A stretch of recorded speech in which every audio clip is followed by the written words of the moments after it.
अगर विश्व इतिहास के 4 से 5 क्वेश्चन भी आपके एग्जाम में अगर दे दिया जाता है तो निश्चित रूप से कहीं ना कहीं आपके लिए क्या हो जाएगा कि अगर आप पढ़ के नहीं जाइएगा तो परेशानी का सबक हो जाएगा।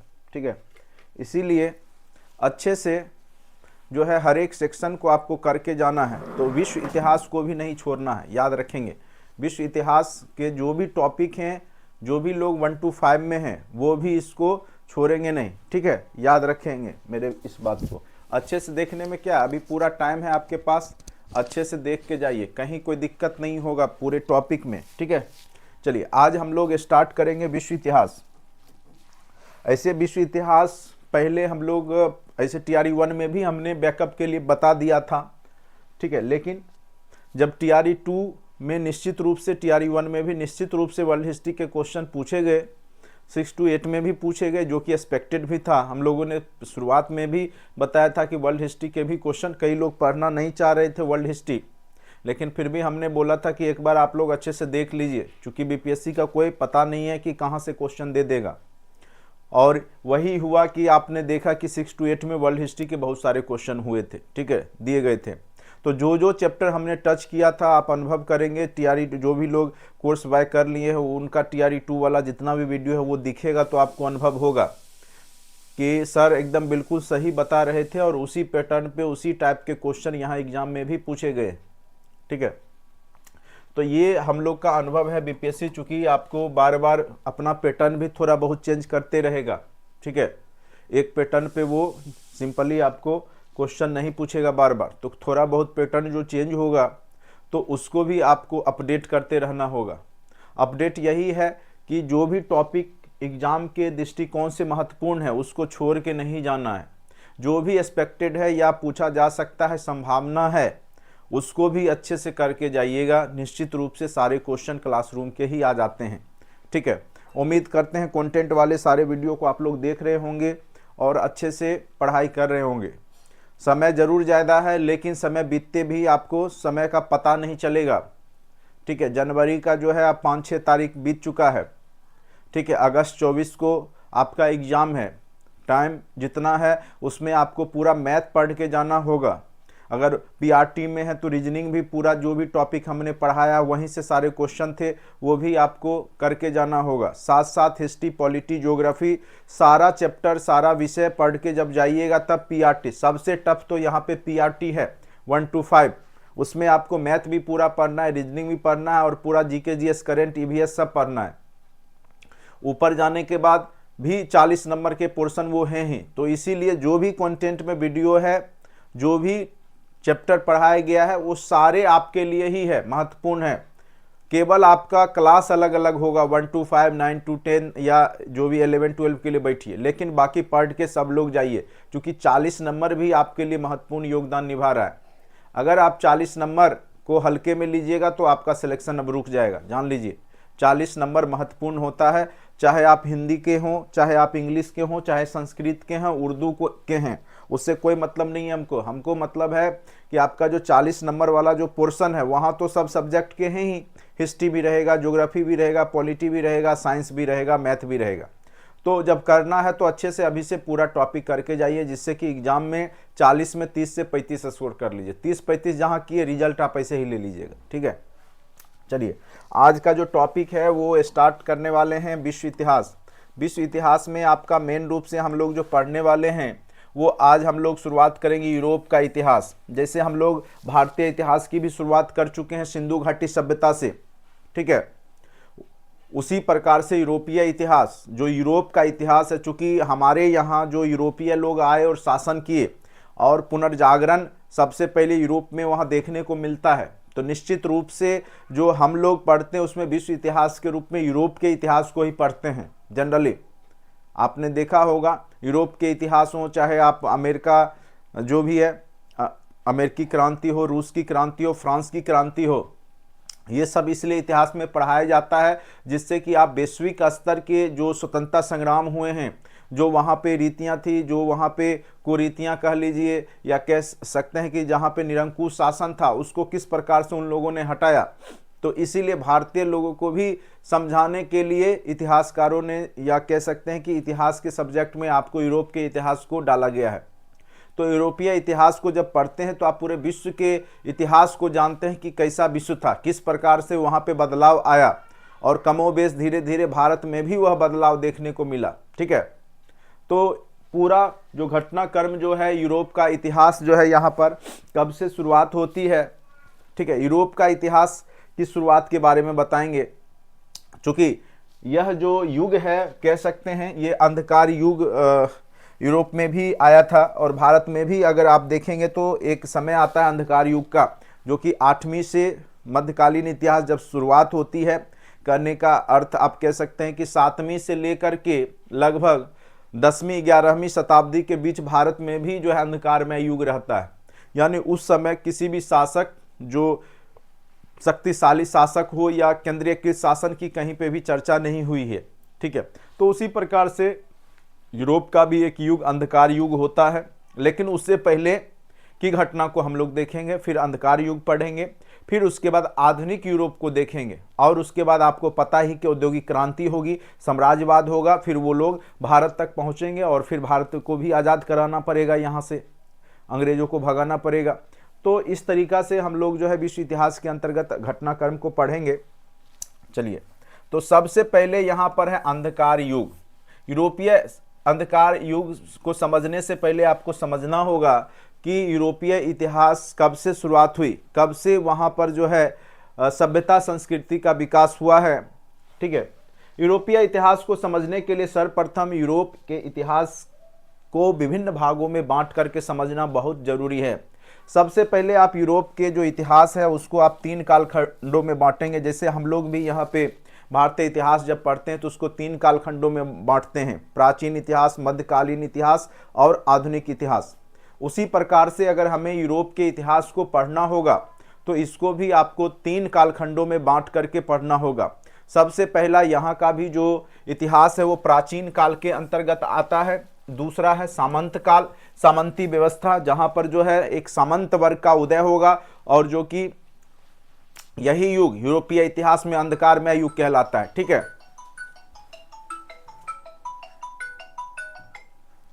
चलिए, उसके बाद है आपका आधुनिक काल। आधुनिक काल को हम लोग जो है 15वीं सदी से अब तक के काल के बारे में पढ़ेंगे, वो आपका आधुनिक काल के अंतर्गत यूरोपीय इतिहास में आएगा। अब कई जगह पे सदी शताब्दी लिखा रहेगा, तो इसका मतलब क्या होगा, जब हम 14वीं सदी लिखेंगे तो 14वीं सदी का मतलब होता है कि 1300 से 1400 के बीच का पीरियड, 1300 से 1400 के बीच का पीरियड। ठीक है, अब ईसवी सन हो गया ईसा मसीह के बाद की घटना, ईसवी पूर्व हो गया ईसा मसीह के पहले की घटना। जैसे यहाँ पर है आरंभ से 5वीं सदी, तो 5वीं सदी है यानी पॉजिटिव है। अगर वही 5वीं सदी पूर्व लिखा रहता तो 500 ईसा पूर्व हम लोग चले जाते। तो यहाँ पे जो यूरोप का इतिहास शुरुआत होता है तो वो आपका ईसवी पूर्व से लेके 5वीं सदी तक है, ईसवी सन तक, यानी 500 ईसवी सन तक। फिर 500 से 1400 ईसवी सन तक की घटना को हम लोग सामंत काल कहेंगे यूरोप में। और फिर जो है आप यहाँ 1500 से लेकर के अब तक की जो घटना जो यूरोप में है वो आधुनिक इतिहास के अंतर्गत यूरोप के इतिहास को हम लोग पढ़ेंगे। ठीक है, तो अच्छे से समझने का प्रयास कीजिएगा। यूरोपीय इतिहास को थोड़ा समझना कठिन होता है, लेकिन फिर भी अगर आप अच्छे से समझ लीजिएगा और स्टेप बाय स्टेप, तो पूरा विश्व इतिहास आप इजीली मूड में एकदम अच्छे से समझ जाइएगा। और विश्व इतिहास के क्वेश्चन आसान होते हैं विथ रिस्पेक्ट प्राचीन इतिहास के, जान लीजिए। लेकिन हम आपको प्राचीन इतिहास भी इतने ढंग से पढ़ाएंगे कि आपको कहीं कोई दिक्कत नहीं होगा, आप क्वेश्चन खोज खोज के बनाइएगा, इस बात का फुल गारंटी। चलिए, अब आता है कि यूरोप का इतिहास, प्रारंभिक यूरोप का इतिहास, यानी जो ईसा पूर्व से शुरुआत हुआ और 5वीं सदी तक का जो इतिहास है उसके बारे में हम लोग पढ़ेंगे। देखिए, एक वहां पे एक सभ्यता का विकास हुआ था, ग्रीक रोमन सभ्यता। ग्रीक रोमन सभ्यता के बारे में आपने पढ़ा होगा, जहां से सिकंदर जो अलेक्जेंडर था वो भारत विश्व विजेता बनने का सपना लेके आया था, जहां पर प्लेटो रहते थे, जहां पे अरस्तु रहते थे, जिन्होंने उस समय में अपना अपना फिलॉसफी, अपना अपना दर्शन दिया है। ठीक है, तो ग्रीक रोमन सभ्यता अपने आप में एक कह सकते हैं कि उस प्राचीन समय में पूरे विश्व में एक महान सभ्यता के रूप में जाना जाता है, क्योंकि वहां पर जो व्यक्ति हुए एक से एक जो है प्रखर विद्वान से लेकर के एक से एक साम्राज्यवादी शासक तक हुए उसी समय में। इसीलिए ग्रीक रोमन सभ्यता पूरे विश्व स्तर पे इतिहास में महत्वपूर्ण जो है कह सकते हैं कि इसका महत्व ज़्यादा है। वास्तव में यूरोप की पहली व्यवस्थित सभ्यता कब से शुरुआत हुई? तो 1000 ईस्वी पूर्व से, 1000 ईस्वी पूर्व से ग्रीक रोमन सभ्यता के रूप में दिखाई पड़ती है, जहां पर कहेंगे कि वहां पे जो एथेंस और स्पार्टा जैसे लोकतंत्र राज्य का उदय होता है उस समय में। ऐसे उससे भी पहले भारत में लिच्छवी गणराज्य का उदय हो चुका था जो कि वैशाली में है। लेकिन यूरोप के इतिहास में देखें, चूंकि जितने भी इतिहासकार हैं मैक्सिमम उस समय में जो जब आधुनिक काल में, वो सब विदेशी इतिहासकार हैं, अंग्रेज इतिहासकार हैं, तो उन्होंने अपनी सभ्यता को थोड़ा ज़्यादा बढ़ा चढ़ा करके लिखा है। सिंपल सी बात है। रोमन सभ्यता के रूप में दिखाई पड़ती है। इसका काल 1000 ईस्वी पूर्व से 500 ईस्वी तक रहा, यानी 1000 ईस्वी पूर्व से लेकर के 500 ईस्वी सन तक का जो काल रहा, जो प्राचीन काल रहा यूरोप का, वो ग्रीक रोमन सभ्यता के नाम से जाना जाता है, जो कि एक कह सकते हैं कि प्रतिष्ठित सभ्यता के रूप में पूरे विश्व स्तर पर जाना जाता है। इस सभ्यता की चर्चा इसलिए होती है कि इसमें जो राजनीतिक, जो सांस्कृतिक, जो बौद्धिक विकास हुआ, वो आगे आने वाली पीढ़ी और यूरोपीय सभ्यता के लिए आदर्श और प्रेरणा स्रोत बनी। तो जो ग्रीक रोमन सभ्यता था, जो कि कह सकते हैं जहां पे अरस्तु हैं, प्लेटो हैं, सुकरात हैं जैसे विद्वान यहां पे पैदा हुए, अलेक्जेंडर जैसा साम्राज्यवादी शासक, ऑगस्टस सीजर जैसा यहाँ पे साम्राज्यवादी शासक हुआ, तो अपने आप में स्वाभाविक सी बात है कि उस समय में महान सभ्यता के रूप में जाना ही जाएगा। उदाहरण स्वरूप इस काल में सिकंदर और ऑगस्टस सीजर जैसे साम्राज्यवादी हुए, और आप सिकंदर के बारे में जानते ही हैं कि विश्व विजेता का सपना लेके भारत भी पहुंचा, और इसके साक्ष्य सबूत प्रमाण भी हैं। समय में यूरोप की सीमाएं एशिया और अफ्रीका के कुछ क्षेत्र तक थी, यानी कहने का अर्थ है कि प्राचीन समय में भी यूरोप ने अपना साम्राज्य विस्तार करके एशिया और अफ्रीका महादेश तक पहुंचा लिया था। ठीक है, तो इसीलिए ग्रीक रोमन सभ्यता जो है प्राचीन यूरोप के इतिहास का गौरवमय काल कह सकते हैं इसका। ठीक है, चलिए यहाँ पे कुछ इमेज यहाँ पे हमने लगाया है। ये आपका जो है अलेक्जेंडर है, जिसको सिकंदर कहते हैं, विश्व विजेता का सपना लेकर के भारत पहुंचा, और ये आपका रोमन साम्राज्य है, ग्रीक रोमन साम्राज्य है, जो अभी भी उसके स्ट्रक्चर वहां पे अवेलेबल हैं यूरोप में। ठीक है, चलिए अब देखिए, साम्राज्य के इस विशाल स्वरूप ने आगे चल करके ब्रिटेन, फ्रांस आदि यूरोपीय देशों को प्रेरित किया। साथ ही इसी सभ्यता के दौरान जो है एथेंस और स्पार्टा जैसे नगर राज्यों का वहां पर उदय होता है। ये याद रखिएगा, स्पार्टा और नगर राज्यों का जो उदय हुआ है, एथेंस जो कि सबसे यूरोपीय स्तर में अगर देखा जाए तो सबसे प्राचीन गणतंत्र है वहां पर। ठीक है, जैसे पूरे विश्व का सबसे प्राचीन गणतंत्र की बात करें तो वो आपके देश का ही है प्राचीन समय में, लिच्छवी वज्जी, जिसको वैशाली भी कहते हैं। वहां के लोगों को लिच्छवी कहा जाता था, वज्जी वैशाली सब एक ही है। चलिए, नगर राज्यों में गणतंत्र की संरचना दिखाई पड़ती है। इससे भी लोकतांत्रिक संदर्भों में यूरोपवासी प्रेरित हुए, यानी विश्व का यूरोपीय स्तर पर लोकतंत्र एथेंस और स्पार्टा जैसे शहरों में दिखाई पड़ता है।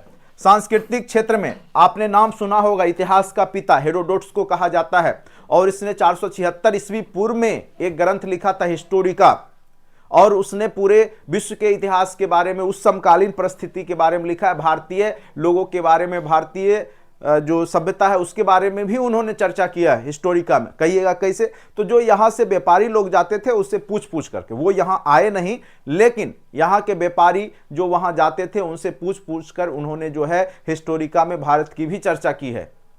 तो विश्व का जो कह सकते हैं कि हिस्ट्री, इतिहास का पिता हेरोडोटस को कहा जाता है, और इन्होंने ही हिस्टोरिका नामक ग्रंथ लिखा था। ठीक है, बहुत अच्छे से एक एक लाइन पे गौर कीजिएगा। ये भी पूछ सकता है कि इतिहास का पिता किसको कहा जाता है, तो हेरोडोटस को कहा जाता है, और इन्होंने 476 ईस्वी पूर्व में हिस्टोरिका नामक ग्रंथ को लिखा है। ठीक है, उसके बाद सुकरात, प्लेटो, अरस्तु जैसे दार्शनिक हुए। एक शब्द याद रखिएगा, एस्पा। सुकरात के शिष्य थे प्लेटो, प्लेटो के शिष्य थे अरस्तु, अरस्तु के शिष्य थे अलेक्जेंडर। पूछ सकता है किसके कौन शिष्य हैं, यानी चेला, समझ रहे हैं ना, जैसे आप लोग हमारे चेला हो गए, अब हमसे पढ़ रहे हैं, तो सिंपल सी बात है। तो यहां पे सुकरात, प्लेटो और अरस्तु, अलेक्जेंडर, तो महान गुरु का ही महान चेला भी है। अलेक्जेंडर के गुरु कौन है? अरस्तु। और अरस्तु अपने आप में बहुत बड़े उस समय के थिंकर, विचारक, ओरेटस, जो भी कहिए, दार्शनिक सब हैं। उनका जो कई विषय के तो ये विद्वान भी हैं और उनका पिता भी कहा जाए, जिसे जंतु विज्ञान के फादर भी अरस्तु को कहा गया है। तो कहने का अर्थ है कि अरस्तु अपने आप में विद्वान व्यक्ति हैं, ठीक है। और उनका शिष्य है कौन? अलेक्जेंडर, और जिसने भी पूरे विश्व में अपना जो है नाम रोशन किया है। और ऐसा नहीं है कि प्लेटो और सुकरात कमजोर थे, ये भी अपने आप में उस समय के बहुत अच्छे दार्शनिक, थिंकर, ओरेटर्स हैं। चलिए, अब यहां पे जिनके विचारों में बौद्धिकता, तर्कवाद उस समय में दिखाई देता है, जिस समय में पूरा विश्व जो है एक तरफ कह सकते हैं कि सभ्यता संस्कृति की शुरुआत भी नहीं हुई है, उस समय इनके जो थिंकिंग में कह सकते हैं, इनके विचार में तर्कवाद, बौद्धिकवाद दिखाई देता है। साथ ही आर्किमिडीज का जो सिद्धांत आप पढ़ते हैं वो इसी समय लिख दिया गया। ऐसे भारत में भी इससे पहले लिख दिया गया था। ब्रह्मगुप्त, आर्यभट्ट, नागभट्ट, ठीक है, नागार्जुन, बहुत सारे विद्वान जो है, बहुत सारे जो है टेक्निकल पर्सन उस समय भारत में भी थे इससे पहले, ठीक है। तो भारतीय इतिहास भी कोई कमजोर नहीं है, जान लीजिए। अगर यूरोप का इतिहास मजबूत है, कह सकते हैं कि पूरा दर्शन से भरा है, विचार, थिंकिंग, तर्कवाद दिखता है, तो भारतीय जो प्राचीन समय में जो विद्वान हैं उनके भी विचार में बहुत ज़्यादा जो है तर्कवाद दिखता है, इतना याद रखिएगा। पाइथागोरस जैसे वैज्ञानिक प्रतिभाएं हुई, तो पाइथागोरस, आर्किमिडीज, ये सब भी जो व्यक्ति हुए वो प्राचीन यूरोप में कह सकते हैं कि उस समकालीन समय में जो है महान व्यक्तित्व के रूप में है। आर्किमिडीज का सिद्धांत आज भी हम लोग पढ़ते हैं, पाइथागोरस पर में आज भी आप मैथ में पढ़ते हैं, बहुत बड़े गणितज्ञ हैं पाइथागोरस, ठीक है। तो ऐसी प्रतिभाएं ग्रीक रोमन काल में ही हो गई थी वहां पे। चलिए, लेकिन क्या होगा, अच्छे समय भी चले जाते हैं, बुरे समय भी आते हैं, फिर अच्छे समय आते हैं, ठीक है। तो ये तो चक्र चलता रहता है। सभ्यता संस्कृति का विकास होता है, फिर विनाश होता है, फिर विकास होता है। सभ्यता जब भी अपनी चरम अवस्था में जाएगी फिर विनाश की ओर जाएगी, फिर स्टार्टअप होता है। ये देखा गया एक जो है ना, कह सकते हैं कि उतार चढ़ाव। और बौद्ध धर्म, जैन धर्म, सब में आप पढ़िएगा कि जिंदगी की दो अवस्था होती है लाइफ में, एक उत्सर्पणी, एक अवसर्पणी, एक उत्थान की अवस्था, एक पतन की अवस्था। कोई भी व्यक्ति हो लगातार उत्थान नहीं करेगा, उसकी पतन स्वाभाविक है। एक अवस्था के बाद पतन होगा, जिसका पतन हुआ फिर उसका उत्थान होगा। ये कह सकते हैं एक प्रकार से यूनिवर्सल ट्रूथ है, ठीक है। उत्थान पतन ये होता रहेगा, ठीक है। और पूरे विश्व में हो, चाहे मानव जीवन में हो, चाहे आपके जीवन में हो, हमारे जीवन में हो, चाहे कोई, अभी एग्जाम्पल कोई खिलाड़ी को ले लीजिए, एक समय आएगा बहुत अच्छा खेलेगा, फिर धीरे धीरे देखिएगा कि उसका जो है डाउन हो जाता है, ठीक है। तो सिंपल सी बात है कि ये उत्थान और जो है पतन की अवस्था हर एक मानव जीवन में, हर एक काल चक्र में होते रहा है, ठीक है। तो यूरोप का भी इतिहास कभी उत्थान की ओर गया, कभी पतन की ओर गया, कभी उत्थान। अभी देखिए इंग्लैंड की क्या स्थिति है वैश्विक स्तर पे, क्या कोई चहल पहल में वो रहता है? वैश्विक स्तर पे नहीं रहता है, उसकी अभी पतन की अवस्था है। एक समय था कि इंग्लैंड का जो महारानी का साम्राज्य जो है कभी वहां सूर्यास्त नहीं होता था, लेकिन अभी आप इंग्लैंड के बारे में, जहां से क्रिकेट की शुरुआत हुई, क्रिकेट में भी नहीं जीत पाता है, यह स्थिति है। तो कहने का अर्थ है कि उत्थान पतन ये चलते रहता है, ठीक है। देखिए, किंतु 476 ईस्वी में रोमन सम्राट, क्या नाम है, रोमुलस अगस्टुलस को अपदस्थ कर दिए जाने के साथ ही पश्चिमी रोमन साम्राज्य का अंत हो गया। 5वीं से 14वीं सदी का यह काल जो अब होगा वो अंधकारमय युग होगा, ठीक है। 476 ईस्वी में क्या हुआ, रोमन सम्राट रोमुलस अगस्टुलस नाम था, उसको हटा दिया गया वहां के सम्राट के पद से। उसके बाद ही पश्चिमी रोमन साम्राज्य का अंत प्रारंभ हो गया और वहां से जो है अंधकारमय युग यानी सामंत युग की शुरुआत हो गई। यानी 5वीं से लेकर के 15वीं सदी के बीच का जो काल है वो यूरोप में अंधकारमय युग, 5वीं से 14वीं कह लीजिए का काल जो है वो यूरोप में अंधकारमय युग या सामंती युग का काल है। सामंत यानी छोटे छोटे जो क्षत्रिय शासक हो जाएंगे, राजा तो नहीं होंगे लेकिन छोटे छोटे जो भूमि उनके पास रहेगा, कृषि पे आधारित एक व्यवस्था होता है सामंत, जिसमें राजा अपने कृषि को, अपने भूमि को जो है किसी व्यक्ति विशेष को देता है और उस क्षेत्र में शासन व्यवस्था सुदृढ़ करने का काम भी उस व्यक्ति विशेष को ही चला जाता है। यानी जब केंद्रीय सत्ता कमजोर होती है तो सामंती व्यवस्था का उदय हो जाएगा। तो वही स्थिति यूरोप में हो जाएगा। कब? तो 5वीं के बाद से लेकर 14वीं सदी के बीच में यूरोप का इतिहास अंधकारमय युग। ये भी क्वेश्चन पूछ सकता है, यूरोप का इतिहास का अंधकारमय युग कब से कब तक रहा। ठीक है, ग्रीक रोमन काल कब से कब तक रहा। ठीक है, प्राचीन यूरोप का इतिहास कब से कब तक रहा। ठीक है, तो ये सब एकदम कॉन्सेप्ट एकदम आपके दिमाग में होना चाहिए, बार बार पढ़िएगा। लास्ट में ऑब्जेक्टिव सेशन भी हम लोग करेंगे। कारण देखिए, इस युग का जो समापन हुआ, ग्रीक जो रोमन काल है उसका जो समापन हुआ, अच्छा ये इस युग को जो 5वीं से लेकर 14वीं सदी का जो काल है उसको अंधकारमय युग क्यों कहा जाता है। देखिए, कोई भी युग पूर्ण रूप से अंधकारमय नहीं होता है, कुछ ना कुछ शासक होते ही हैं, कुछ ना कुछ कला संस्कृति का भी विकास होता है, लेकिन बड़े स्तर पे नहीं होता है। यानी जो पहले से चली आ रही है उसी को लोग ढोते रहेंगे, कुछ नया जो है उसमें नहीं बदलाव आता है, तो हम उसको अंधकारमय युग कह देते हैं। यहां पर देखिए, इस युग में साहित्य, कला, विज्ञान आदि के क्षेत्र में विकास का काम रुक गया। आखिर यूरोप के इतिहास को अंधकारमय युग क्यों कहा गया? क्योंकि साहित्य, कला, विज्ञान का विकास बिल्कुल ठप हो गया। क्यों ठप हो गया? क्योंकि जो ईसाई धर्म का जो है प्रचार ज्यादा हो गया, लोग जो है धार्मिक ज्यादा हो गए, कला जो है विकास होना, जो भी कलाकार भी हुए तो उन्होंने अपना नाम लिखना बंद कर दिया।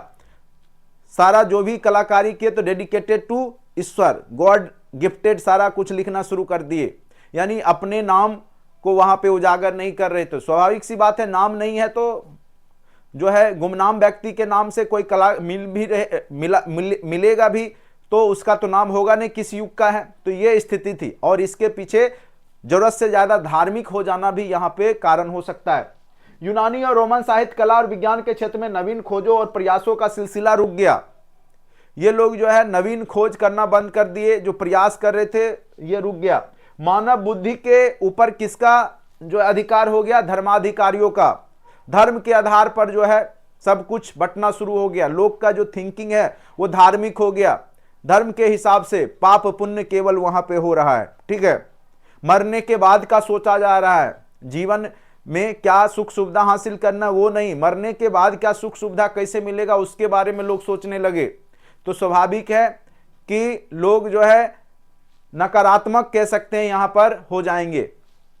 ठीक है, संकुचित चर्च के प्रभाव से यूरोप वासियों के राजनीतिक, सामाजिक एवं आर्थिक जीवन स्थापित हो गया। संकुचित विचारधारा लोगों के अंदर आ गया, सब कुछ धर्म के धुरी के इर्द गिर्द घूमने लगा। इन्हीं सब कारणों से यूरोप का 5वीं से 14वीं सदी, अभी बताया ना 5वीं से 14वीं का काल यूरोप का क्या कहलाता है? अंधकारमय युग। देखिएगा ये क्वेश्चन फिर किसी ना किसी एग्जाम में आपको घुमा करके पूछ देगा। ठीक है, 4 क्वेश्चन यहां से पूछे गए 6 to 8 में, अभी आगे आएगा वो इसी चैप्टर से, पहला चैप्टर से ही। मेरा क्लास क्यों इंपॉर्टेंट है वो आपको कुछ वीडियो हमने यूट्यूब पे भी डाल रखा है, देख लीजिएगा। सारे क्वेश्चन क्लासरूम में एम्फेसाइज किया हुआ है कि ये क्वेश्चन पूछा जाएगा, और वही क्वेश्चन पूछा गया है। अभी ना आपको पढ़ा रहे हैं, आप जुड़े हैं, इससे पहले भी यूट्यूब पे भी या कंटेंट में भी TRE 2.0 में ये चैप्टर हमने पढ़ा रखा है। ऐसा नहीं है कि पहली बार आपको पढ़ा रहा हूं कि एग्जाम में आया तो पढ़ा दो, ऐसी बात नहीं है। गलतफहमी होगा तो कंटेंट में जाकर के दूर कर लीजिए। विश्व इतिहास का पहला चैप्टर हमने यही पढ़ाया है, और उसके बाद TRE 2 का क्वेश्चन देख लीजिए। चलिए, इस युग की प्रमुख विशेषता क्या है? किस युग का? तो अंधकारमय युग की। फ्रेंक जाति के वीर विजेता और शक्तिशाली शासक जो नाम था शार्लमा, 742 से 814 ईस्वी ने एक शक्तिशाली साम्राज्य की स्थापना की थी। ठीक है, फ्रेंक जाति जो आपका अंधकारमय युग है, शुरुआत ही 5वीं के बाद होगा। ठीक है, तो फ्रेंक जो कि फ्रांस की एक जाति है, फ्रेंक जाति के वीर विजेता शक्तिशाली शासक शार्लमा 742 से 814 का जो बीच का पीरियड है वो एक शक्तिशाली साम्राज्य था। इस साम्राज्य के अंतर्गत फ्रांस, जर्मनी, इटली के बड़े भाग सम्मिलित थे। यूरोप में जो भाग था वो फ्रांस, जर्मनी, रोम, इटली सब मिला करके शार्लमा का राज चलता था। ठीक है, शार्लमा का यह देखिए, ये सारे NCERT हैं, बिहार बोर्ड के हैं, NCERT बुक से हैं, और हमने पहले भी आपको पढ़ाया था। NCERT, SCERT जो कह लीजिए सब है, इसमें इंक्लूड है, सबको हमने मिक्स करके आपके बीच में रखा है। साम्राज्य कैरोलिंगियन साम्राज्य, सार्लमा का जो साम्राज्य है, ये भी पूछ सकता है किस नाम से विख्यात था। सार्लमा का जो साम्राज्य था अंधकारमय युग के समय में, उसका नाम था कैरोलिंगियन साम्राज्य। सार्लमा ने उस समय ईसाई जगत के धर्मगुरु पोप की अधिसत्ता स्वीकार कर ली और इससे प्रसन्न होकर के जो वहां के पोप पादरी थे लियो तृतीय, क्या नाम रहता है उनका, लियो तृतीय, जिसको घेरा कर रहे हैं आप लोग भी, जो कंटेंट में पीडीएफ है उसको प्रिंट करा लीजिए और लाइन बाय लाइन सामने में रख के पढ़ा कीजिए। जैसे डेली हम व्हाट्सएप ग्रुप पे जो पढ़ाते हैं वो आपको भेज दिया करते हैं, ठीक है। कल मैं क्लास नहीं ले सका कुछ कारणवश, ठीक है। क्रिसमस दिवस जो है 800 ईस्वी को सार्लमा को सम्राट के रूप में घोषित कर दिया, यानी जो 25 दिसंबर को होता है क्रिसमस डे, उस दिन सार्लमा को 800 ईस्वी सन में क्या किया गया, सम्राट के रूप में, यूरोप का सम्राट के रूप में घोषणा किया गया पोप पादरियों के द्वारा, याद रखिएगा। तो सार्लमा का जो साम्राज्य था वो किस नाम से जाना जा रहा है, कैरोलिंगियन साम्राज्य के नाम से जाना जा रहा है। किस पोप ने उसको जो है क्रिसमस दिवस के अवसर पर पूरे यूरोप का सम्राट घोषित किया, तो लियो तृतीय ने, याद रखिएगा। लेकिन दुर्भाग्यवश मरना तो सबको है, 814 ईस्वी में जो है सार्लमा की मृत्यु हो गई और उसका साम्राज्य छिन्न भिन्न हो गया। जिस प्रकार से आप देखिएगा मौर्य हर्षवर्धन के बाद जो है भारतीय इतिहास छिन्न भिन्न हो जाएगा। बर्बर आक्रमणकारियों ने यूरोपीय राज व्यवस्था नष्ट कर दी, जो बाहरी आक्रमणकारी थे, जो यूरोपीय राज व्यवस्था था उसको नष्ट कर दिया। यूरोप ने पुनः राजनीतिक अराजकता की स्थिति आ गई। अराजकता क्या होता है कि लोग मनमानी करने लगेंगे, राजा कमजोर हो जाएगा या नहीं रहेगा, उस स्थिति में बर्बर जातियों के आक्रमण से केंद्रीय व्यवस्था नष्ट हो गई, लोगों का जीवन संकटमय बन गया। स्वाभाविक सी बात है, जब प्रशासन शासन प्रशासन नहीं होगा तो अराजकता की स्थिति होगी और अराजकता की स्थिति में लोग मनमानी करेंगे। शांति व्यवस्था और जान माल की सुरक्षा अहम आवश्यकता बन गई, ठीक है। ऐसी परिस्थितियों में एक नई व्यवस्था का उदय हुआ जिसे फेडरलिज्म यानी सामंतवाद कहा गया, ठीक है। तो सार्लमा के बाद ही, जाने के बाद ही यूरोप में सामंतवादी व्यवस्था की शुरुआत होती है, चूंकि केंद्रीय सत्ता यहां पे कमजोर हो जाएगी, अराजकता की स्थिति आएगी और उसको दूर करने के लिए सामंतवाद, छोटे छोटे क्षेत्रों में जो है वहां के छोटे छोटे जो भूस्वामी वर्ग जो थे उन्होंने शासन करना प्रारंभ कर दिया, वही सामंत कहलाए, ठीक है। चलिए अब यहां पे आते हैं, सामंतवाद क्या है, सामंतवाद के बारे में जानिए। सामंतवाद क्या है इसको समझिए। सामंतवाद कृषि और भूमि पे आधारित मध्ययुगीन व्यवस्था थी, यानी मध्ययुगीन समझ ही रहे हैं। इस व्यवस्था में समस्त भूमि का मालिक राजा होता था। कई बार क्वेश्चन पूछेगा कि सामंतवादी व्यवस्था में समस्त भूमि का मालिक कौन होता है, तो राजा। राजा उसको क्या करता है, भूस्वामी वर्ग को दे देता है कि आप इससे टैक्स वसूली करके हम तक पहुंचाइए और जो लोकल शासन व्यवस्था है उसको देखिए, लेकिन मालिक राजा ही रहता है। उसके नीचे पदानुक्रम से अनेक सामंत होते थे, जैसे ड्यूक कहलाता था, अर्ल कहलाता था, बैरन कहलाता था, नाइट कहलाते थे, ठीक है। सामंत सुरक्षित मेन गढ़ी में रहते थे, ये किलाबंद जो अपना एक गढ़ बनाते थे उसी में रहते थे। यूरोप में यह व्यवस्था पुनर्जागरण के पूर्व, जो कि 14वीं सदी में जो पुनर्जागरण हुआ है उसके पूर्व तक यह व्यवस्था यूरोप में चलती रही, सामंतवादी व्यवस्था, फ्यूडलिज्म। और इस व्यवस्था के परिणाम क्या हुए, जो कि क्या होगा, पॉजिटिव तो होगा नहीं, नकारात्मक प्रभाव ही होगा सामंतवादी व्यवस्था का। सबसे पहला प्रभाव क्या होगा, वर्ग विभेद बढ़ेगा। क्योंकि एक सामंतवादी वर्ग का जब उदय होगा तो जो जातिगत भेद भावनाएं बढ़ेगी। एक जो है सामंत वर्ग जो होगा वो शासन करने की मानसिकता रखेगा, शोषण करना चाहेगा, तो स्वाभाविक सी बात है, तो वहां पे जो अगरी और पिछड़ी जो जातियां होगी उसमें विभेद बढ़ेगा। एक जो शोषक वर्ग होगा जो शोषण करना चाहेगा गरीबों का, दूसरा शोषण की प्रक्रिया बढ़ेगी, स्वाभाविक सी बात है, ठीक है। वर्ग विभेद बढ़ेगा तो जो एक सामंत सोच के जो व्यक्ति हैं वो गरीबों का शोषण करना प्रारंभ करेंगे। और यह भारतीय स्तर पर भी देखेंगे कि आधुनिक समय तक यह होते रहा, खास करके जमींदारी व्यवस्था के तहत भी बहुत ज्यादा शोषण देखने को मिला। आर्थिक अवनति होगी, स्वाभाविक सी बात है, सामंती वर्चस्ववादी हो गए।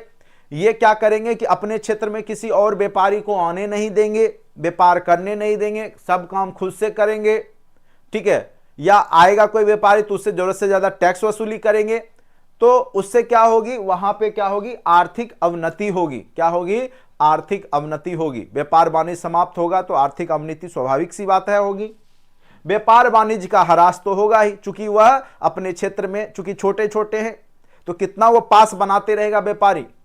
आप अगर कहीं व्यापार करने जा रहे हैं तो दूसरे क्षेत्र में गए, वो रोक देगा, इधर कहां चला भाई। तो स्वाभाविक सी बात है कि व्यापार वाणिज्य का ह्रास होगा। केंद्रीय शक्ति तो कमजोर होगी ही, चूंकि जो टैक्स वसूली का काम है क्षेत्रीय स्तर पे वो सामंत करेंगे। अब सामंत की इच्छा, वो आगे पहुंचाए चाहे ना पहुंचाए, थोड़ा बहुत पहुंचाएंगे, वसूली करेंगे 100, पहुंचाएंगे 10। और यही व्यवस्था अगर देखा जाए तो आधुनिक समय में जो जमींदारी प्रथा थी भारत में, खास करके बिहार बंगाल में, तो जो भारतीय जमींदार थे वो भी क्या करते थे, टैक्स वसूली किए 100 रुपया और अंग्रेजों को दे रहे हैं 10 रुपया। अंग्रेज भी तरह तरह का टैक्स लगा रहा है, सोच सोच के ऐसे करेंगे वैसे करेंगे, फिर भी उसको इनकम नहीं हो रहा है, क्योंकि बीच में जो बैठे हुए व्यक्ति हैं वही चालाकी से पैसा मार रहे हैं। सिंपल सी बात है। तो यहां पर जो है केंद्रीय शक्ति जो है कमजोर होगी। ठीक है, तो ये सब सामंतवादी व्यवस्था के दुष्प्रभाव हुए। क्वेश्चन दे देगा सामंतवाद के क्या प्रभाव नहीं हुए, 3 दे देगा, इनमें से चौथा पूछ सकता है। बीपीएससी क्वेश्चन क्रिएट करता है, इसीलिए कभी भी ऑब्जेक्टिव ना ही बुक पे विश्वास कीजिए। हाँ, ऑब्जेक्टिव बुक जस्ट लाइक आप एक प्रैक्टिस के लिए पढ़ सकते हैं, बना सकते हैं, लेकिन उस पर भरोसा मत कीजिएगा कि आपका क्वेश्चन आने वाला, एक भी क्वेश्चन नहीं आएगा। आपने गौर कर लिया होगा टीआरई 2, टीआरई 1, और ये बात मैं टीआरई 1 के पहले दिन से बोल रहा हूं। बीपीएससी का क्वेश्चन जो है आप ये सोचिएगा कि इस बुक से आ गया।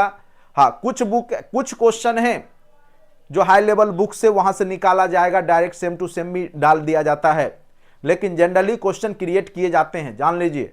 और जैसे अब ये चैप्टर से क्वेश्चन क्रिएट होगा तो इसमें पूछ देगा इनमें से कौन सा परिणाम जो है सामंतवाद के नहीं थे। तो आपको परिणाम पता है, कॉन्सेप्ट पता है, तभी आप बना पाइएगा। रट के जाने से यहां पर आपका एग्जाम नहीं निकलने वाला है। ठीक है, कुछ लोग 40 नंबर पे पास कर गए, वो अलग बात है, सीट बहुत ज्यादा था इसीलिए। जब सीट कम रहेगा तब आपको पता चल जाएगा कि बीपीएससी का क्या लेवल है और बीपीएससी क्या आपके अंदर खोज रहा है। वो तो धन्य बनाइए कि बहुत ज्यादा सीट है कि लोगों को 40-50 नंबर पे हो जा रहा है इतिहास में भी, नहीं तो 70-80 जाता और आप लोग 50-55 से ज्यादा स्कोर नहीं कर पाइएगा।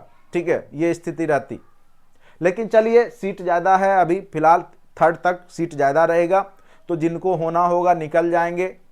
नहीं, इस मझधार में जो भी अपना पार घाट लग गया जिनका,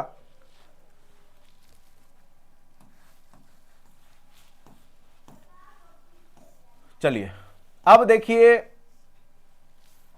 इसने प्रगतिशील जो कि आपका समंती व्यवस्था था, उसने प्रगतिशील विचारधारों को भी क्या करेगा, बंद कुंद कर देगा। नहीं, प्रौढ़ जो रूढ़िवादिता है, सामंतवादी क्या होंगे कि वो रूढ़िवादिता पुराने समय के सोच के होंगे, वो रूढ़िवादिता रहेगी। नए प्रगतिशील विचार वो बढ़ने नहीं देंगे, मनमानी करेंगे।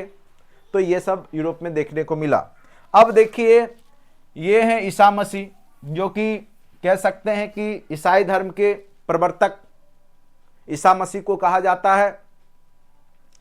अब देखिए, यहां पर ईसा मसीह के बारे में भी कई बार क्वेश्चन पूछ दिए जाते हैं। चूंकि यूरोपीय इतिहास पढ़ रहे तो थोड़ा सा जान लीजिए। यहीं से इनको जब सूली पे लटकाया जाता है तभी से ईसवी सन की शुरुआत होती है।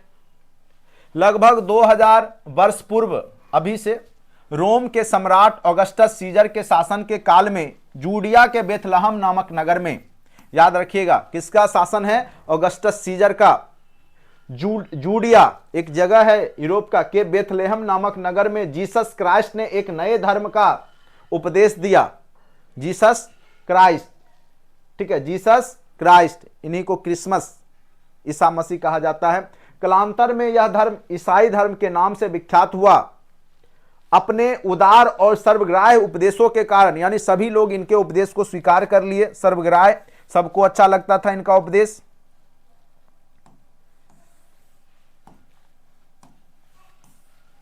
यह धर्म शीघ्र ही व्यापक बन गया। अभी भी आप देखिएगा पूरे विश्व में आपको ईसाई धर्म के लोग मिल जाएंगे। समस्त यूरोप इसके प्रभाव में आ गया। ठीक है, उसके बाद रोमन सम्राट कॉन्स्टेंटाइन ने, याद रखिएगा क्या नाम है, रोमन सम्राट कॉन्स्टेंटाइन, कब, 324 ईस्वी में ईसाई धर्म को रोम का राजधर्म घोषित किया। तो यह पूछ सकता है कि ईसाई धर्म को सर्वप्रथम राजधर्म किसने बनाया और कब बनाया? तो ईसाई धर्म को रोम का राजधर्म कॉन्स्टेंटाइन ने 324 ईस्वी में बनाया। अनेक चर्च स्थापित हुए, वहां पोप समस्त ईसाई जगत का धर्म गुरु बन गया। पोप पादरी जो थे वो समस्त रोम में ही रहा करते थे और पूरे समस्त यूरोप के ईसाई के धर्म गुरु बन गए। धीरे धीरे पोप की सत्ता बढ़ती जाएगी तथा इनका राजनीतिक पर भी प्रभाव क्या होगा? बढ़ता जाएगा। कालांतर में चर्च जो है क्या हो गया? शोषण और विलासिता का केंद्र बन जाएगा। उसके बाद धर्म युद्ध होगा, वहां धार्मिक आंदोलन जो होता है आपने पढ़ा होगा, ठीक है। धर्म सुधार आंदोलन कहां पे होगा? यूरोप में होगा। कालांतर में चर्च शोषण और विलासिता का केंद्र बन गया। पादरियों और पोप का नैतिक पतन हो गया, चूंकि ये लोग जरूरत से ज्यादा अब क्या कर रहे हैं? धन एकत्रित कर रहे हैं, विलासितापूर्ण जीवन, व्यभिचारीपूर्ण जीवन जी रहे हैं। सच्चाई और सादगी के स्थान पर रोमन चर्च कट्टरपंथियों का केंद्र बन गया और वही स्थिति कमोबेश भारत में भी रहा। इस प्रकार इसने यूरोप का अंधकार के गर्त में ढकेल दिया। तो यूरोप को अंधकार में ले जाने में भी पोप पादरियों का बहुत बड़ा योगदान था, याद रखिएगा, ठीक है। अब आते हैं नेक्स्ट टॉपिक पे, वो है आधुनिक युग का प्रादुर्भाव। और यहां से देखिएगा क्वेश्चन आना इस बार आपको शुरू हो गया था, तो इस बार तो यहां से अब क्वेश्चन पूछे जाएंगे, पूछे गए, लेकिन कोई जरूरी नहीं है कि पुराना जो अभी हमने ऊपर पढ़ाया वो नहीं पूछा जाएगा, उसको भी आप लोग अच्छे से पढ़ लीजिएगा। अगले बार हो सकता है वहीं से क्वेश्चन पूछ दे। आधुनिक युग का प्रादुर्भाव, जो कि यूरोप में आधुनिक युग का प्रादुर्भाव कब से हुआ, यह भी क्वेश्चन पूछा था। 15वीं से 16वीं सदी में क्या हुआ कि मध्य युग का अंत और आधुनिक युग का प्रादुर्भाव हुआ। यही क्वेश्चन आपको एक क्वेश्चन पूछा था, आधुनिक युग का शुरुआत कब हुआ यूरोप में, तो 15वीं से 16वीं सदी में, ठीक है। आधुनिक युग के प्रादुर्भाव में निम्नलिखित कारकों ने प्रमुख भूमिका निभाई। जो यूरोप में आधुनिक युग आया उसके महत्वपूर्ण कारक कौन कौन से, तो वो देखिए। सबसे पहला है आपका पुनर्जागरण, यानी फिर से जागना। क्योंकि बीच में आपका कौन सा युग आ गया? अंधकार युग आ गया। उससे पहले वो जगे हुए थे, ग्रीक रोमन काल में वो बहुत आगे बढ़ चुके थे, लेकिन बीच का जो समय आया, ठीक है, जो अंधकारमय युग आया, सामंती युग आया, तो ये अब फिर पुराने अपने इतिहास को जानेंगे। पुनर्जागरण वही है, फिर से जागना। उसके बाद क्या होगा? धर्म सुधार आंदोलन होगा। क्या होगा उसके बाद? धर्म सुधार आंदोलन होगा। चूंकि पोप पादरियों की जो सत्ता पूरे यूरोप में कह सकते हैं हो गया, तो उसको दूर करने के लिए अब क्या होगा? आगे चल करके धर्म सुधार आंदोलन होगा, ठीक है।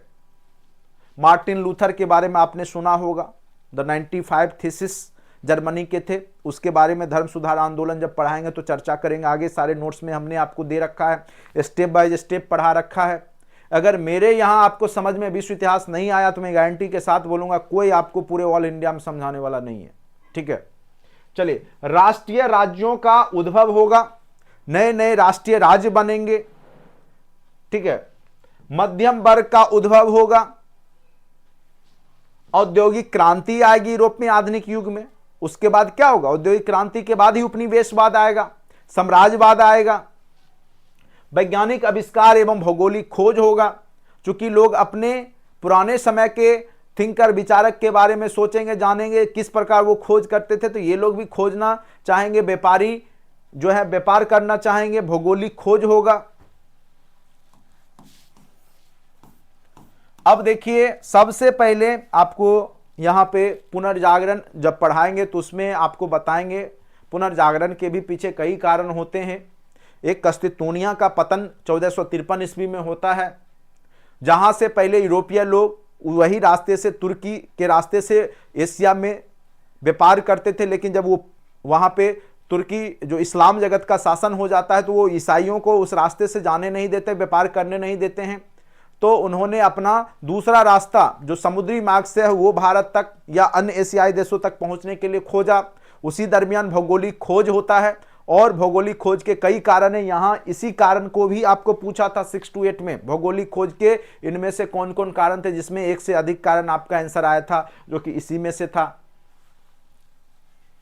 भौगोलिक खोजों के कारण भूमध्य सागरीय जलमार्ग पर तुर्कों का आगमन, जो कि कस्तितूनिया का पतन जो हम बोल रहे हैं। दिशा सूचक यंत्र का आविष्कार हो चुका था, डायरेक्शन पता चल जाता था कि समुद्र में किधर जाना है, उत्तर दक्षिण।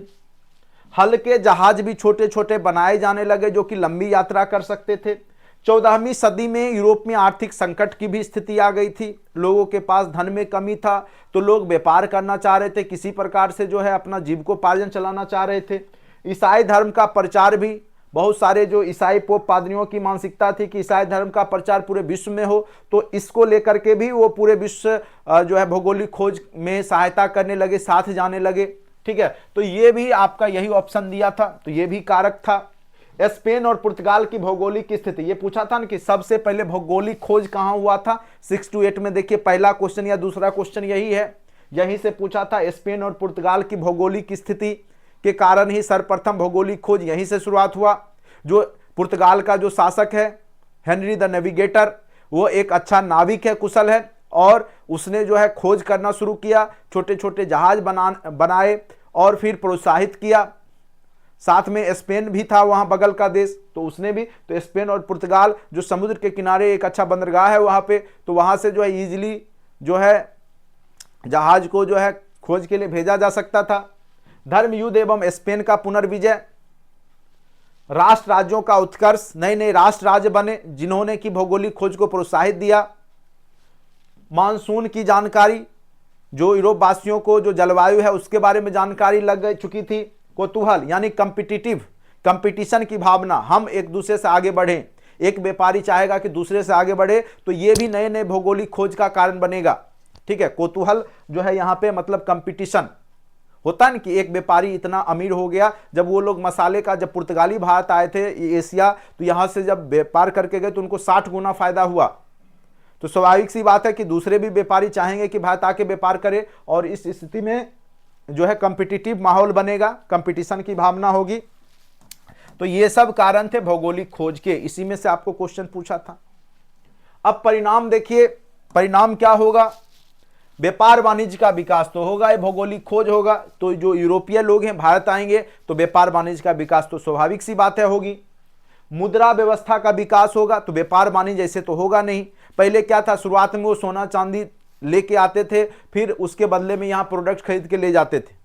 लेकिन मान के चलिए अगर कोई वस्तु लाते हैं, कोई प्रोडक्ट लाते हैं तो भारी भरकम, तो उसके लिए मुद्रा सबसे ज़्यादा सहायक होता है।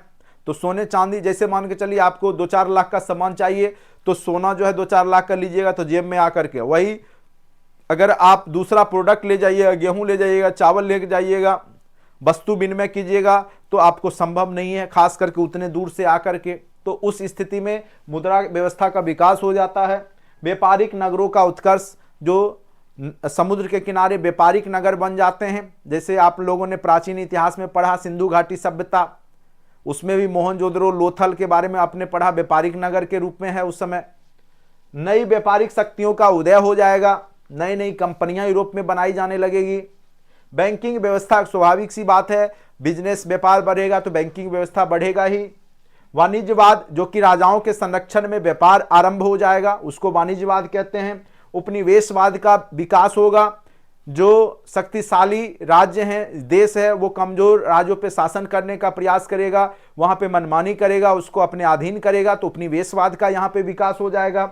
ईसाई धर्म और पश्चिमी सभ्यता का प्रसार भी इसका परिणाम होता है। जब भौगोलिक खोज होगा तो वो लोग अपना ईसाई धर्म का भी प्रचार जो यूरोपीय देश के अलावे भी एशियाई देशों में करेंगे, अफ्रीकन देशों में करेंगे। दास व्यापार, और अफ्रीका महादेश, एशिया महादेश से वो लोग पकड़ पकड़ के लोग लेबर मजदूर को ले जाएंगे और उनको दास बना के काम करवाएंगे। तो दास का भी कह सकते हैं कि दास व्यापार भी यहाँ पे प्रारंभ हो जाएगा। उसके बाद व्यापारिक माल के स्वरूप में परिवर्तन यहाँ देखने को मिलेगा। उसके बाद भौगोलिक ज्ञान में वृद्धि होगी, लोग हर एक देश के बारे में जानने लगेंगे, समझने लगेंगे। और प्रचलित भ्रांतियां, जो पहले क्या था कि विश्व जो है एक जगह पे जाके समाप्त हो जाता है, लोग मर जाते हैं, इस तरीका की जो भ्रांतियां हैं वो समाप्त हो जाएगी, कोई पूरा विश्व नहीं घूम सकता, इस तरह की मानसिकता थी। अन्य महत्वपूर्ण परिणाम, ठीक है, तो इस प्रकार से भौगोलिक खोज के बहुत सारे परिणाम हुए, इसी में से आपके एग्जाम में क्वेश्चन पूछे गए। ठीक है, अब देखिए खोज में आपको पूछ देगा कि कौन से व्यक्ति ने किस जगह की खोज की, बहुत ही महत्वपूर्ण है। निश्चित रूप से यहां से क्वेश्चन पूछे जाने की संभावना टीआरई 3.0 में होगी। ठीक है, सबसे पहला है कि पुर्तगाल के राजकुमार, जिसका हमने बोला कि बहुत अच्छे नाविक भी हैं और बहुत ज्यादा इसको पसंद भी, मतलब इंटरेस्ट रखते थे खोज में, उनका नाम था हेनरी। उनके आगे द नेविगेटर यानी एक नाविक के रूप में भी इनका राजकुमार हेनरी का नाम प्रसिद्ध हुआ। ये इन्होंने 1415 ईस्वी में पश्चिमी अफ्रीका का जो एक सिहटा जगह है उसका खोज किया था। बार्थोलोमियो डियाज ने उत्तमासा अंतरीप जो कि अफ्रीका में पड़ता है उसकी खोज की थी। केप ऑफ गुड होप एक जगह है, जैसे अफ्रीका में आप देखते होंगे ये नीचे वाला जो पोर्शन है वहां पे। ठीक है, 1486 ईस्वी में उत्तमासा अंतरीप केप ऑफ गुड होप की खोज किसने किया था? तो बार्थोलोमियो डियाज ने। कब किया था? तो 1486 ईस्वी में। उसके बाद ये तो आपको पता ही होगा कि वास्को डी गामा ने 1498 ईस्वी में भारत की खोज की थी, जो आपके लिए सबसे महत्वपूर्ण है। भारत की खोज किसने की थी? तो वास्को डी गामा। कैब्राल ने 1500 ईस्वी में, कैब्राल अत्यंत महत्वपूर्ण है, Vasco D gamma Cabral. Columbus कहां का वासी था? तो कोलंबस स्पेन के तरफ से आया था। ऐसे ये इसका जन्म जो हुआ था जिनेवा में हुआ था, ये भी क्वेश्चन कई बार पूछ देता है। ठीक है, ये जिनेवा का था, लेकिन स्पेन के तरफ से वो भारत की खोज के लिए निकला था, लेकिन वह गलती से कहां पहुंच गया था? तो अमेरिका। ठीक है, उत्तरी अमेरिका, याद रखिएगा। 1492 ईस्वी में कोलंबस। मैगलन पूरे विश्व का चक्कर लगाने वाला व्यक्ति है, यह भी क्वेश्चन कई बार पूछ चुका है। 1519 ईस्वी में इसने फिलिपाइन द्वीप, फिलीपींस जिसको आप बोलते हैं, उसकी खोज की थी। किसने? तो मैगलन ने। इसी ने पूरे विश्व का चक्कर लगा लिया था। ठीक है, जॉन केबोट जो कि इंग्लैंड का है, 1497 ईस्वी में न्यू फाउंडलैंड की खोज की थी। कॉर्टेस 1519 ईस्वी में मैक्सिको जो कि दक्षिण अमेरिका में पड़ता है उसकी खोज की थी। कार्टियर 1534 ईस्वी में कनाडा, यह महत्वपूर्ण है, यह पूछ सकता है। कार्टियर ने 1534 ईस्वी में कनाडा की खोज की थी। कैप्टन कुक, यह भी क्वेश्चन पूछ सकता है, इसने ऑस्ट्रेलिया और चूंकि न्यूजीलैंड ऑस्ट्रेलिया सटा हुआ है तो न्यूजीलैंड और ऑस्ट्रेलिया की खोज कैप्टन कुक ने की थी। 16वीं शताब्दी तक लगभग समस्त दुनिया की जानकारी रोमवासियों को हो चुकी थी। और ये जो आप देख पा रहे होंगे चित्र के माध्यम से, यहां पे आपको दिख रहा होगा। ठीक है, तो यहां पे लिखा हुआ है आपके नोट्स में कि कब किसकी खोज हुई। तो यहां से जो है आपका 1492 ईस्वी में स्पेन से निकला। ठीक है, यहां पहुंचा कोलंबस जो कि उत्तरी अमेरिका पहुंचा, एक द्वीप पे पहुंचा। ठीक है, उसके बाद यहां पर जो है पूरा मैगलन ने कैसे चक्कर लगाया वो सब भी है, पूरा मैप के माध्यम से समझाया गया है। ठीक है, ये सारे ऑब्जेक्टिव क्वेश्चन है जो आपका काम है बनाने का, और लास्ट में आंसर इसका दिया हुआ है, देख लीजिए पीडीएफ में आपके लास्ट में आंसर है, उसके बाद मिला लीजिएगा। ठीक है, तो निश्चित रूप से आपको ये क्लास महत्वपूर्ण होगा। ऑब्जेक्टिव हम आपको अभी नहीं करवाएंगे, ऑब्जेक्टिव जो है आप लोग खुद कीजिएगा। पहले पीडीएफ आपको व्हाट्सएप ग्रुप में दे दिए हैं, उसका पहले टिक लगा लीजिएगा, आंसर अपना बना लीजिएगा एबीसीडी जो आपने पढ़ा समझा, उसके बाद आंसर मिला लीजिएगा। ठीक है, ये आपका टास्क है, सारा काम हम कर देंगे तो आप क्या कीजिएगा, तो थोड़ा बहुत काम आपके पास भी रहना चाहिए। जो हमारा सेट है, जो भी ऑब्जेक्टिव क्वेश्चन है, जैसे कोलंबस मूल निवासी कहाँ का था, उसके बाद हेनरी द नेविगेटर राजा कहाँ का था, तो इस तरीके के इसमें बहुत सारे क्वेश्चन हैं, उसको आप लोग बनाइएगा। और फिर आंसर भी आपको लास्ट में मैंने दिखा दिया कि आपके लास्ट में आंसर भी दिया गया है, उसको आप लोग क्या कीजिएगा, मिला लीजिएगा, और जो गलत है उसको आप लोग गलत करके सही टिक लगा के याद कर लीजिएगा। ठीक है, ये काम आपका रहा। निश्चित रूप से आपको क्लास बहुत ज़्यादा फायदा कारक होने वाला है। और जो लोग टीआरई 3.0 का बैच अभी तक नहीं बाय किए हैं, जरूर करें।